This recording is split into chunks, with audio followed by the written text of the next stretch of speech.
Mit navn er Mikkel Linde, og jeg er brandinspektør ved Haderslev Brand og Redning. Vi har i dag testet 112-slukkeren, og vi har testet den på brandbare væsker, herunder frityreolie, hvor den har en ekstremt god slukningseffekt.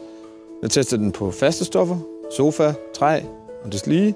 Vi har testet den mod elinstallationer, kaffemaskiner, mikrobølgeovne og sådan nogle ting. Computere. Og alle steder har den haft en rigtig god slukningseffekt. Vi har sågar testet den mod et stort oliekar, hvor vi tester den med 2 slukkere til det store oliekar, og den slukker over al forventning. –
112-slukkeren, som vi har testet i dag, det har helt klart et godt supplement til det private hjem.